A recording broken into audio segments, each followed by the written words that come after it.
filosofía, la sabiduría, porque filosofía es amor a la sabiduría. O sea, que hubo muchas personas que desarrollaron esa parte de la sabiduría por medio del cuestionamiento de su status quo, de sus situaciones en su momento, ¿ok? No quiero que se me pierdan, quiero que nosotros vamos, porque para poder entender todos los mensajes que vamos a ver en Tito, es importante saber el contexto, ¿ok? Entonces, cuando Grecia, o Roma, toma a Grecia, Roma tuvo algo particular. Cada uno de los lugares que tomó Roma aportaron positivo o negativamente a Roma dentro de su cultura, igual que los judíos.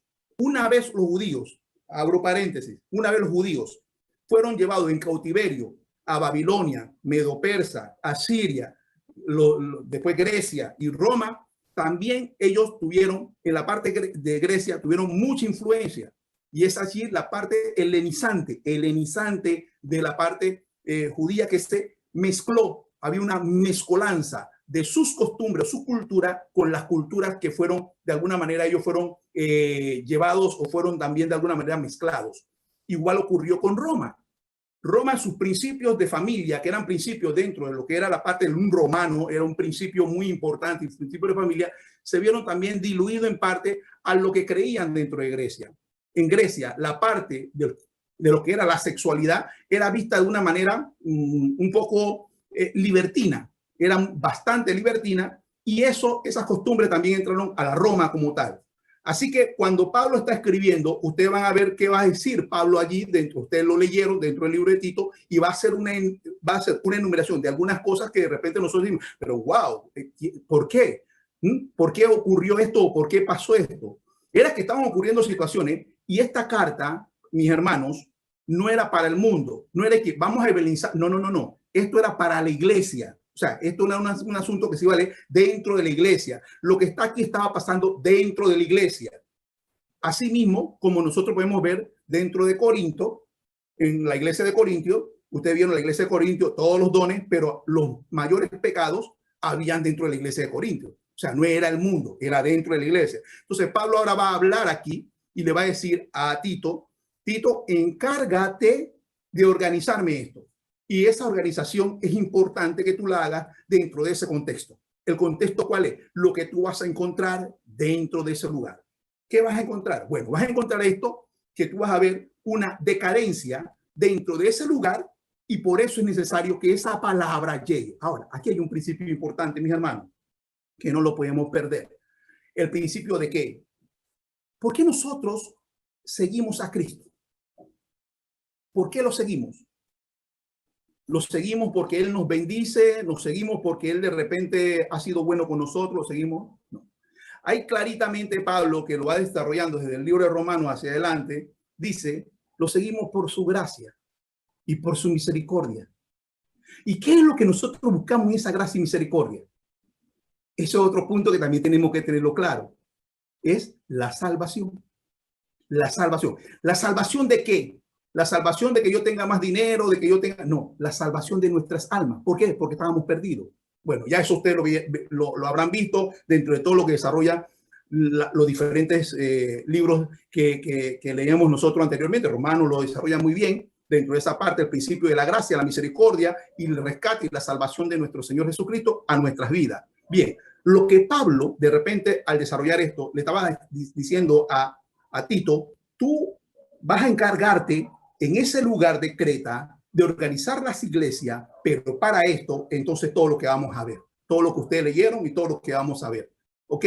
Entonces, esos eran los contextos. Ahora, no sé si alguien tiene alguna pregunta en cuanto a ese contexto, algo que no haya quedado claro, algo que de repente usted diga, me gustaría que me lo ampliaran porque de repente para poder tener un conocimiento un poco más profundo y poder entenderlo, porque al final el mensaje que Pablo va a mandar o que va a dejar allí establecido es que las personas que puedan llegar, tanto el cristiano como las personas que puedan llegar, puedan tener un vínculo fuerte en el sentido del evangelio. Y vamos a ver, allí hay muchas cosas muy controversiales. Ahí dentro de estos 3 capítulos hay cosas muy controversiales, muy interesantes, y que la podemos entender no porque de repente, bueno, si lo dice la palabra, ahí no. Es que es un asunto que tiene un contexto y ese contexto es importante que lo tengamos claro para poder hacerme de ese conocimiento y pueda yo sentir de repente lo que de repente yo estaba sintiendo. Porque a veces nosotros podemos decir, oh, wow, tremendo, tremendo. Pero cuando lo estamos viviendo, de repente no lo entendemos de esa misma manera. Entonces es importante entonces que podamos entender cada uno de esos puntos y esos procesos de cómo el autor o cómo de repente se estaba dando en ese contexto. Porque muchas veces, a veces queremos aplicar cosas de la palabra a nuestra vida hoy, pero en un contexto muy distinto. Entonces, para poder aplicarlo, tenemos que nosotros ver en qué contexto se da eso, para que nosotros podamos hacer una aplicación correcta de lo que es la palabra, ¿ok? Bien, he hecho una breve introducción, entonces abro los espacios, abra su micrófono. Recuerde que este es un conversatorio, esto no es una prédica, no es una enseñanza, es donde usted también tiene la oportunidad de poder tener una participación. Usted tiene su Biblia ahí, habla su Biblia y de repente usted puede hacer, yo quiero darle un orden a esto, pero no importa. De repente yo le voy a ir dando ese orden a la medida que usted de repente vaya fluyendo en sus situaciones, porque al final lo que queremos ver y lo que vamos a ver es fluidamente los 3 capítulos de Tito y qué es lo que expresaba el apóstol allí en cada uno de esos enunciados. Amén. Pueden abrir su micrófono el que quiera hacer alguna pregunta, quieran de repente una participación, es la oportunidad. Amén. Dios le bendiga a todos. Bueno, a mí me llama poderosamente la atención el contexto, como bien usted lo dice, hermano Justo. Yo creo que esa carta muy bien se aplica a lo que ocurre hoy. Sí, porque si muy bien, usted bien explicó que esa mezcolanza, como la catalogó, yo pienso que muchas de las cosas pues que han menguado un poco la iglesia en cuanto a la ejecución de lo que debe hacer y la sana doctrina, pues tiene que ver con algo de eso, porque muchas corrientes, muchas ideologías, muchas cosas pues que se vieron en el entonces, hoy de alguna manera también se percibe. Y yo pienso que esta carta no se quedó solamente en Creta, sino que como toda la palabra de Dios podemos trasladarla a lo que estamos viviendo en este entonces. Entonces, yo creo que la línea también cuando habla de la gracia, pues en efecto eso es por lo cual o por el medio del cual nosotros estamos aquí. De hecho, por gracia del Señor. Así que yo cuando leía ese libro, tenía rato que no lo leía, pues hice esa figura, ¿sí? Y trasladé eso al presente y yo dije, wow, definitivamente pues esto es un espejo de lo que ocurría en ese entonces. Quizás no con el nivel o esa diferenciación de culturas, digámoslo desde ese punto de vista, porque eso fue lo que ocurrió, una mezcla de culturas y costumbres y cosas que, pues, que Pablo percibió de que eso directamente podía influenciar negativamente a la iglesia naciente en ese entonces. Yo pensaba que, bueno, definitivamente en estos tiempos, pues la iglesia se ha visto influenciada, ¿sí? Por decirlo de esa manera, por corrientes, por doctrinas de este y del otro, y hasta cierto punto esa mezcolanza pues ha hecho que muchos obispos, pastores, pues hayan desviado un poco de la misión y de la visión y reconocer en todo momento que por gracia estamos aquí. Así que yo creo que es muy atinado traer ese contexto a la realidad y pues que nos veamos en ese espejo y veamos lo que está pasando, ¿no? Así que bueno, esa es mi participación. Bendiciones. Ok, amén, amén, bendición. Excelente, excelente. ¿Alguien más? Aprovecha, hermano. Dios le bendiga. Jocelyn, vamos con Jocelyn. Sí, Pastor Ramos, es que me quedé en una parte ya donde usted finalizó de que Pablo, el mensaje de Pablo era que las personas cristianas pudieran tener, que era que estoy apuntando y me quedé ahí. Que fue una de las últimas partes. Apunte, hermana, porque a lo mejor se repite, pero no con la misma situación, porque esto va en el camino. Aquí no hay nada escrito. Ok, bien. Bueno, ciertamente el mensaje que Pablo, de repente lo vamos a ir viendo, porque lo vamos a ver a profundidad, era de que los cristianos que estaban allí, había una situación muy particular, y ustedes lo van a ver, en el libro se deja ver muy bien claramente, y era cómo se iba a administrar dentro de la iglesia y cuáles eran los requisitos. Entonces, por ende, la familia era una parte muy importante, y eso lo vamos a ir desarrollando y lo vamos a ir viendo dentro de todo lo que es el libro de Tito, y era la conformación, la administración que iban a hacer, a desarrollar dentro de ese lugar. O sea, dentro de los diferentes lugares allí en Creta, porque habían diferentes, digamos así, vamos a ponerlo en este término, diferentes iglesias dentro de Creta, y esas iglesias necesitaban poder tener a alguien que dirigiera esa iglesia, que no iba a ser Tito. Tito solamente iba a ser una parte administrativa, iba a organizar, ¿ok? ¿Alguien más iba a decir algo? ¿Aileen? Sí, hermano pastor, nada más que si podía repetir nuevamente la explicación de lo que era Creta. Ok, bien. Yo no sé, esto no lo están grabando en YouTube. Se puede grabar para que se quede bien. En Creta, ¿qué era Creta? Creta era una isla de Grecia. Primeramente, Creta era una isla de Grecia. Esa isla de Grecia, en el tiempo de los romanos, fue tomada también por el Imperio Romano y fue entonces una provincia romana. Cuando Pablo está en su recorrido que está haciendo, recordemos que en Hechos, usted cuando lee Hechos va a recordar que Pablo tuvo algunos recorridos, llegó a Jope, así iba a Macedonia y todos estos lugares, él llega a Creta. Cuando llega a Creta, que algunos calculan que eso fue después de ya en el cuarto viaje, después de su segundo encierro que tuvo, él llega a Creta. Bueno, ese lugar de Creta específicamente era un lugar muy pujante, pero moralmente, producto de todo lo que había ocurrido, recordemos, yo les dije a ustedes, Grecia en la parte moral de la sexualidad era muy precaria. Roma en la parte moral de la sexualidad era un poco más rígida, pero en Grecia tenían principios dentro de esa parte moral y en Roma igual, pero en Grecia esos principios, o sea que por poner un ejemplo, en Grecia de repente la homosexualidad no era mala si era ejercida por un tutor. O sea, si por ponerlo en términos que usted lo entienda, si un maestro tiene un alumno y ese maestro tiene una relación con ese alumno, no era malo porque era su maestro. ¿Ok? Dentro de las reglas de Grecia, esa parte no era mala. Ellos lo veían como algo bueno. Pero si alguien que no fuera maestro tuviera una relación con ese menor, ahí sí había una situación que lo castigaba la ley. ¿Ok? Eso en Grecia. En Roma no. En Roma, todos aquellos que de repente desarrollaban una parte, dentro de esa parte de sexualidad, vamos a decir, un hombre que de repente estaba con otro hombre, el hombre que estaba con el otro hombre, si era, por un ejemplo, un militar, y ese militar era su jefe y estaba con ese otro hombre, era permitido y era válido, estaba bien. Pero si ese jefe estaba con otro hombre y ese otro hombre era el que de repente desarrollaba la labor de estar con el jefe, el mayor, el de mayor rango, ese de mayor rango sí era castigado. O sea, miren cómo cada uno manejaba los conceptos. Ahora, ¿qué pasa cuando Roma toma a Grecia? Todas esas cosas que de repente vio allá, Roma las adapta también dentro de ello. Entonces, esa es la Creta que estamos viendo aquí. Sexualmente, dentro de la parte de la sexualidad, yo tengo un apartado dentro de lo que es la sexualidad, es una de las situaciones más arraigada en el ser humano, y Pablo habla de eso en cada uno de sus libros de una u otra forma. Lo vamos a ver aquí en el capítulo 3 cuando Pablo habla, pero igual lo habló también en Romanos, igual lo habló en Corintios, igual lo habló. ¿Por qué? Porque era una situación cultural que se daba dentro de esos lugares.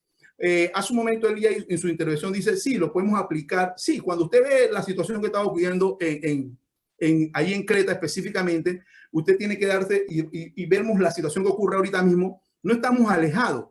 Y allí es donde Pablo de repente quería que se organizara muy bien la iglesia allí en Creta. Si usted hoy ve a Creta y se va a dar cuenta que Creta hoy no es ni la menor piquita de lo que Pablo quiso hacer en ese momento. ¿Por qué? Porque de repente, bueno, pasó el tiempo, todo se transformó, bueno, producto de situaciones que ocurrieron, las guerras y todo esto, pero eso ya no los principios que Pablo quería hacer en ese momento allí con Tito, que se desarrolló en ese momento, fueron cosas que eran las luchas que tenían internas de una cultura que de repente se había acostumbrado a. Recordemos que esa era una cultura pagana. Ahora, en Tito no se da solamente la guerra o no se da la lucha con esa cultura pagana. También se da con los judaizantes, que también lo vamos a ver más adelante cuando vayamos desarrollando los capítulos. Pero yo primero quería que ustedes vieran la parte cultural del lugar como tal. Los judíos habían sido esparcidos por todo el reino romano y allí en Grecia también habían judíos. El sermón que sucedió allá con Pedro en Hechos, que cuando Pedro, el día del Pentecostés que ustedes vieron, donde Pedro de repente cuando predica y es derramado el Espíritu Santo y se convierten más de 3,000 personas y todas estas personas que se convirtieron, era un día de fiesta, un día de mucha fiesta donde habían llegado a ese lugar muchos judíos que estaban regados dentro de todo el Imperio Romano. Cuando llegaron allí, ellos fueron impactados con el mensaje y se convirtieron. Pero muchos de estos judíos que estaban, algunos de Grecia, algunos del Asia, algunos de la parte de Arabia y todo esto que estaban allí, en el manifestar del Espíritu Santo, en ese momento, el hablar en lenguas, en esos momentos, fue una lengua que no era una lengua que no se entendía, era una lengua en los idiomas de cada uno de ellos que habían llegado a ese lugar. Por eso que ustedes vieron ahí, cuando vemos en el libro de los Hechos, ven que ellos se sorprendían. Este está hablando el idioma, ¿qué es lo que pasa? O sea, que ellos entendieron el mensaje porque las personas, los que habían sido llenos en ese momento, el Espíritu Santo lo había tomado y estaban hablando lenguas, estaban hablando las lenguas de los idiomas de los diferentes lugares que habían llegado a ese lugar. Ahora, esas personas recibieron la palabra y dieron el impacto, pero luego se fueron a sus lugares. Cuando Pablo comienza a visitar cada uno de esos lugares, en Hechos, llega a esos lugares, ya hay cristianos allá que habían recibido la palabra en esos días cuando hubo esa manifestación acá. Entonces, ahora, esos cristianos que también habían sido judíos que se convirtieron a Cristo, pero que tenían también sus ideas judías de guardar el sábado, de guardar los alimentos, de sus fiestas que tenían, ellos tenían esa parte como la parte más importante por su costumbre que tenían, querían imponer esas cosas dentro de la iglesia. Esos también fueron, de alguna manera, personas que influenciaron o que estaban influenciando dentro de la iglesia de Creta, que estaba naciendo apenas. La diferencia de Creta con Éfeso es que la iglesia en Creta era una iglesia que se estaba formando. En Éfeso ya estaba formada. En Creta se estaba formando y por eso que Pablo ahí dentro de esa parte administrativa le estaba dando la facultad a Tito de poder poner en cada uno de esos lugares obispo con un requisito que lo vamos a ver más adelante. Ok, no sé si he explicado, Aileen. ¿Alguien más tiene algo que decir?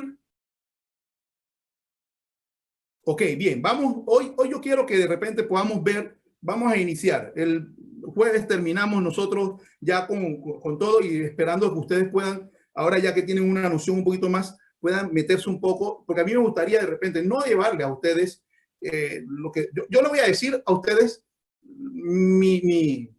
mis conclusiones dentro de lo que es el libro de Tito, pero me gustaría que usted también pudiese verlo y de alguna manera usted pudiese también contrastar un poco la situación para poder que de esa manera usted pueda tener un entendimiento más claro de lo que es Tito. ¿Ok? Bien.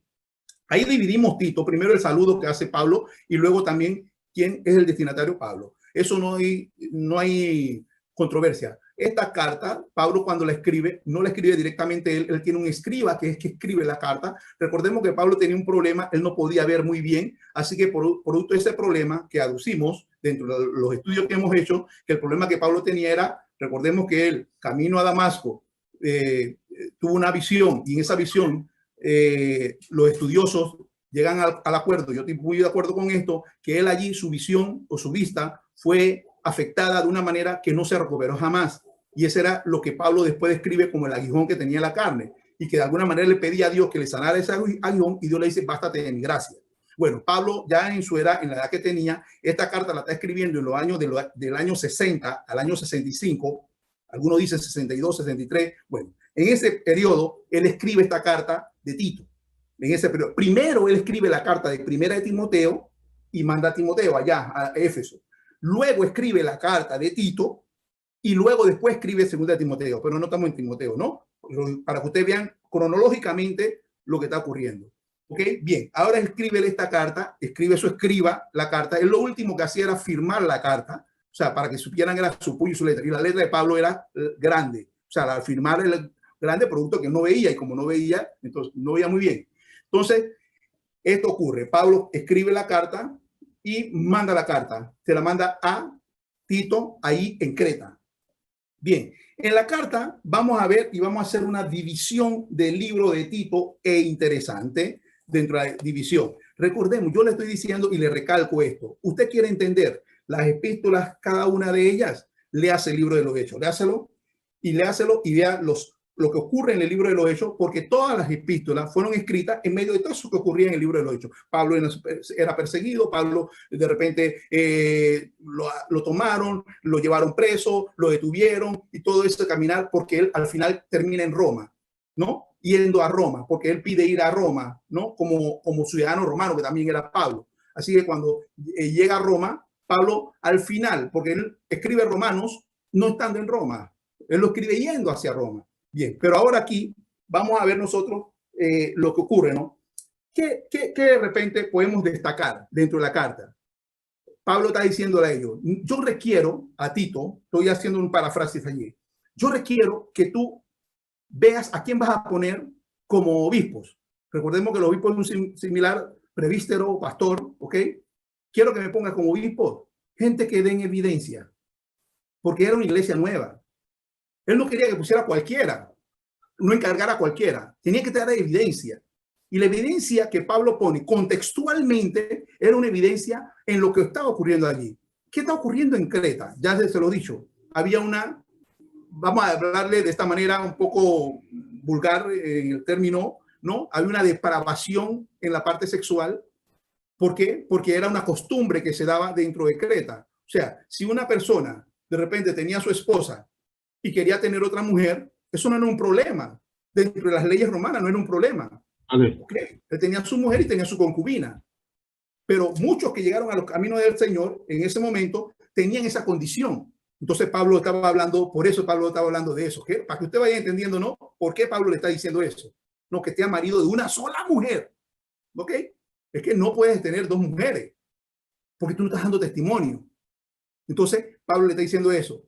Porque estos hombres que llegaban a la fe y que de repente sí llegaban a la fe, pero tenían esa condición, tenían otras mujeres y tenían otros hijos con esas mujeres. Entonces, esto trae conflicto.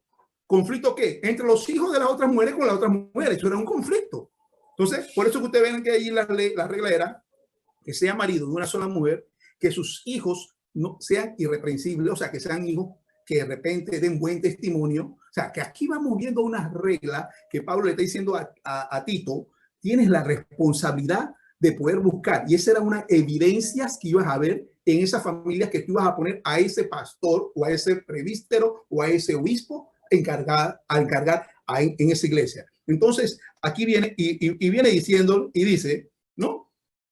Dentro de todo lo que había ocurrido, y dice en el versículo 6, el que fuera irreprensible, marido de una esposa, que tenga hijos fieles, que no estén acusados de disolución o rebeldía, porque es necesario que el obispo sea irreprensible como administrador de Dios, no arrogante, no iracundo, no dado al vino, no pendenciero, no codicioso de ganancia deshonesta, sino hospitalario, amante de lo bueno, sobrio, justo, santo, templado, retenedor de la palabra, fiel como le ha sido enseñada, para que también pueda exhortar con sana doctrina y convencer a los que contradicen. Bien, ¿quiénes contradicen? Voy a hablarle brevemente de eso nuevamente. ¿Contradecían quiénes? Uno, los que venían, que ese era el gnosticismo. El gnosticismo es una corriente filosófica que de alguna manera en su manifestación de esa parte, ellos veían, miren la confusión que traían, porque ellos decían, Jesús era Dios o es Dios, pero él no era hombre. Bien, el gnosticismo tenía tres corrientes y esta era una de las corrientes. Jesús no era hombre, era un Dios, era un santo, era un ángel. ¿Ok? Así que eso era contrario a lo que se estaba hablando en cuanto a la palabra. El segundo decía, sí, él era hombre, pero no era Dios. Era un hombre común y corriente, pero no era Dios. Otra parte del gnosticismo. Recuerden, el gnosticismo es una idea filosófica de sabiduría y esos maestros manejaban unos conceptos. Y el otro era de que era especie de que los astros de repente habían de alguna manera formado a ese ángel que era superior, pero no era Dios. Tenía una parte como superior, pero no Dios. ¿Ok? Entonces, esta corriente era una de las corrientes que se iba a enfrentar. Vamos a decir, esta corriente era una corriente totalmente mundana, era una corriente externa. Esta corriente no era mucho problema porque era externa. Bien, vamos a ver la otra corriente que había, la de los judaizantes. Los judaizantes eran personas o judíos que habían creído en la palabra, estaban allí, y por eso le dice falsos maestros, porque estaban allí, habían creído, supuestamente, bueno, sí, habían creído, y llegaron allí, pero también quieren imponer que sus días, no comer tal cosa, guardar reposo y todo esto. Entonces Pablo, frente a eso, le está diciendo cuidadito, porque ellos están dentro, son maestros, pero son falsos maestros. Esa era la otra parte que tenía que ver Pablo y Tito para poder tener cuidado. ¿A quién? Porque contradecían ¿qué? La palabra. ¿Por qué? Porque de repente en ellos habían situaciones que tenían sus propios, buscando sus propios beneficios. Y eso es lo que de repente de alguna manera Pablo quería que Tito tuviera claro para que él pudiese poner allí, en ese lugar, personas que fueran doctas, capacitadas y que tuvieran claro cuál era el objetivo de poder emanar lo que eran las buenas nuevas. Y dice en el versículo 10, porque hay muchos contumaces y habladores de vanidad y engañadores, mayormente los que son de la circuncisión.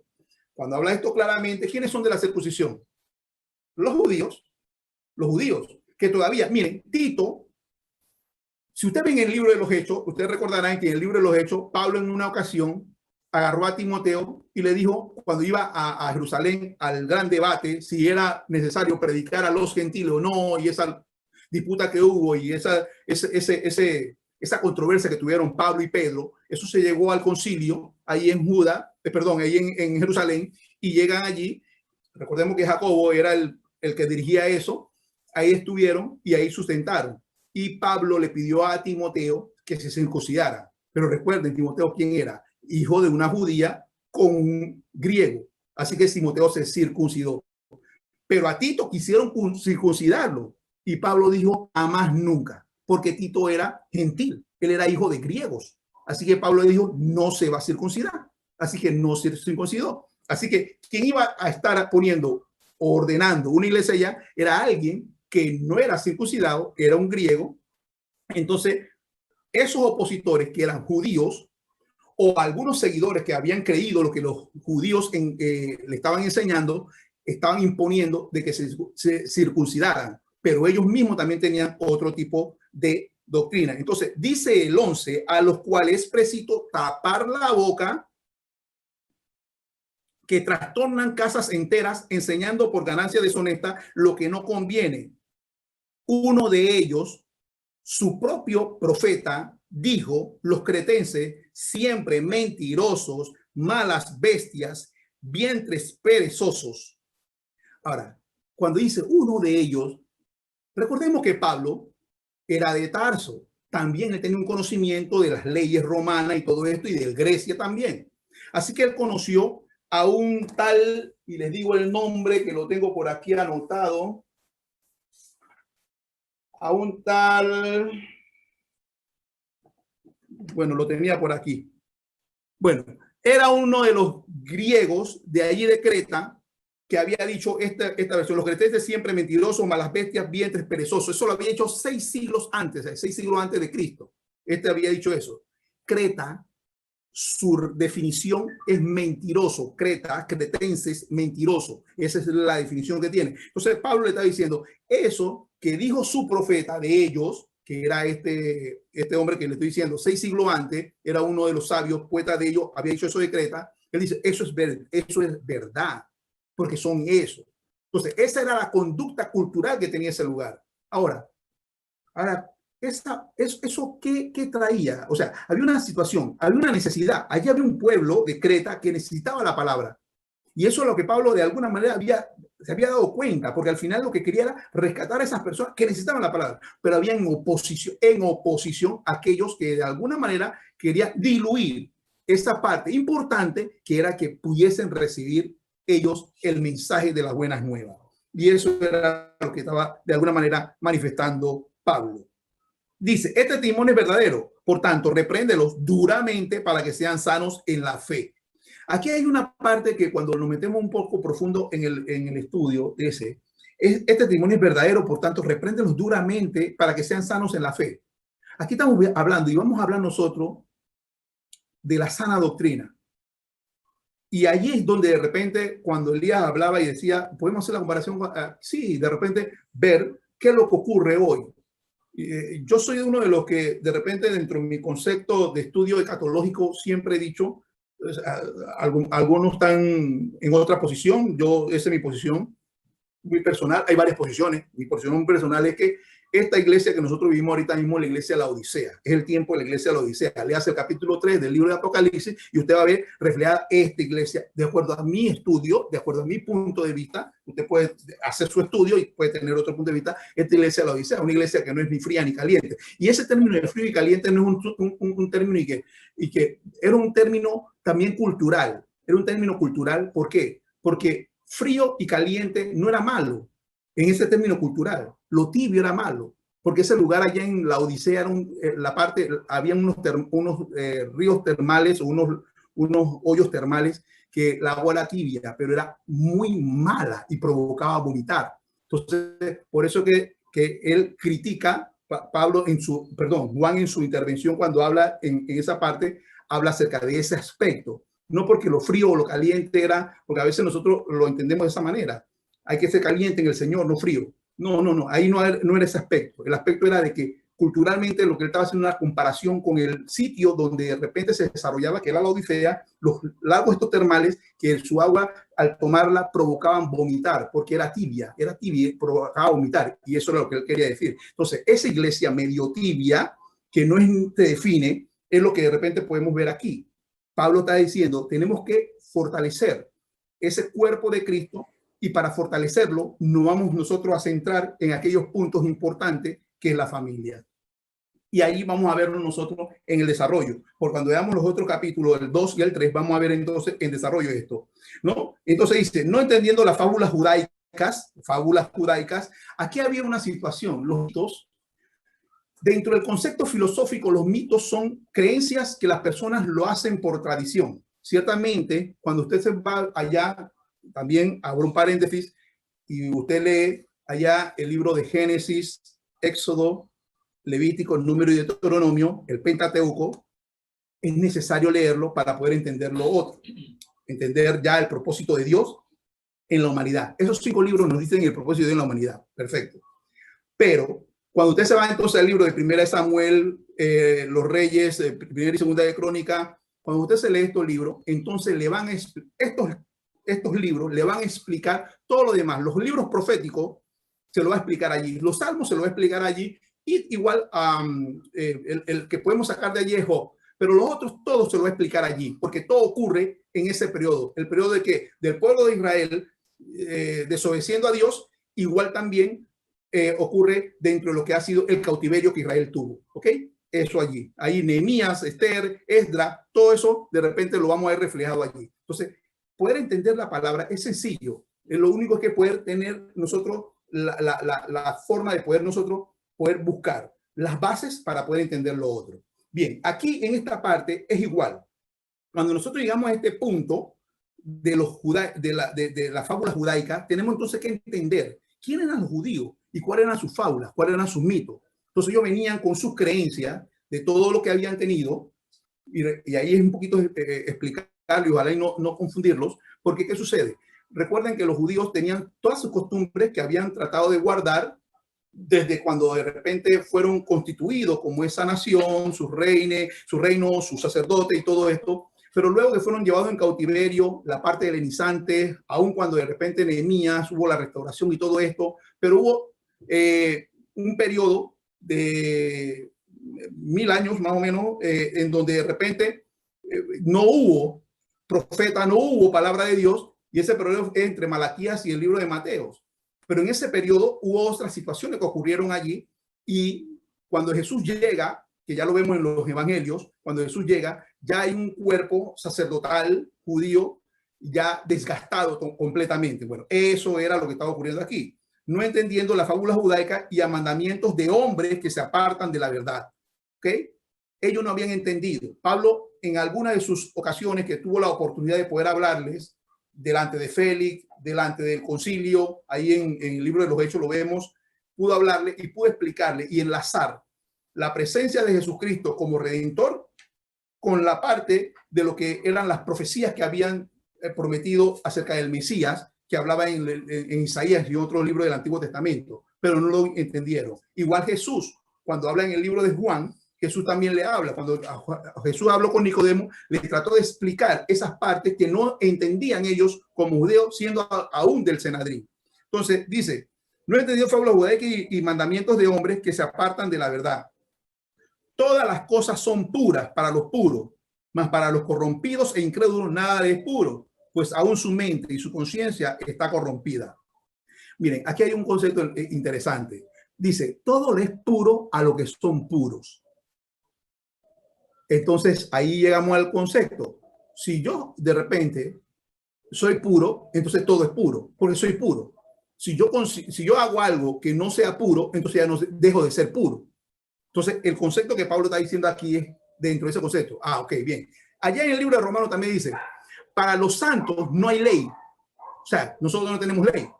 No hay ley para nosotros, no hay ley. Porque la ley se hizo ¿para quién? Para los transgresores. Ahora usted dirá, ok, perfecto, tremendo. Ahora, si yo transgredo la ley, entonces yo no soy santo.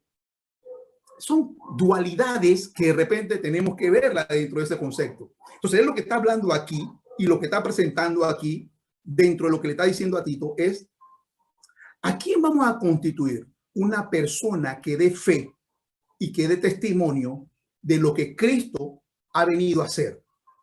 No quiero, allí no se puede poner a alguien que no dé fe ni dé testimonio de lo que Cristo hace. Tú puedes decir 1000 cosas, pero si tu vida, si tu encaminado en cuanto a tu testimonio no es coherente con lo que tú de repente estás diciendo, di todo lo que tú quieras, pero no eres nada. Eso es lo que está diciendo. Sigues mitos, sigues fábulas. Eso es lo que está diciendo allí. Entonces, Pablo lo que estaba tratando era de que allí en esos puestos no hubiera nadie, que nadie de afuera pudiese criticarlo o decirle, esta persona lo que está diciendo no es lo correcto. Y que lo pudiese confrontar con las situaciones que ocurrían. Ah, no, si este es igualito que lo que está acá. No, el cristiano o el creyente en ese momento, el convertido en ese momento, tenía que ser distinto a todo. Y cuando usted se pone a ver fijamente lo que él está pidiendo a Tito, él está pidiendo gente en el primer concepto de santidad, separa. Y en el segundo concepto, que son gente que hayan sido santificados, limpios. Ah, no, porque en el capítulo 3 lo vamos a analizar un poco más, porque todos venimos de allá, de la sociedad. Todos venimos de la sociedad. Pero una vez llegamos a Cristo, debe haber una transformación en la cual nuestras vidas puedan ser testimonio de lo que Él ha hecho en cada uno de nosotros. Yo no sé si alguno tiene alguna observación, algún punto. Hoy, vuelvo y digo, introducción del tema, y ya el tiempo se me agotó. El próximo jueves, yo quiero que lean Tito, léanlo, por favor. Son 3 capítulos nada más. Si tienen una Biblia de estudio, léase la introducción de la Biblia de estudio. Si tienen acceso a internet, puede buscar allí. Documéntese, lea, para que así la próxima clase que vamos a tener de conversatorio el jueves podamos tener una participación de usted. Mire, al final lo que queremos es que podamos salir fortalecidos en el conocimiento de la palabra. Vamos a ver algunos puntos importantes y lo voy a dejar con el pensamiento allí para que usted lo vaya empezando. Y este último versículo que hablé dice, todas las cosas son puras para los puros, mas para los corrompidos e incrédulos nada es puro, pues aún su mente y su conciencia están corrompidas. Profesan conocer a Dios, mas con sus hechos llegan siendo abominables y rebeldes y reprobados para toda buena obra. Ok, bien.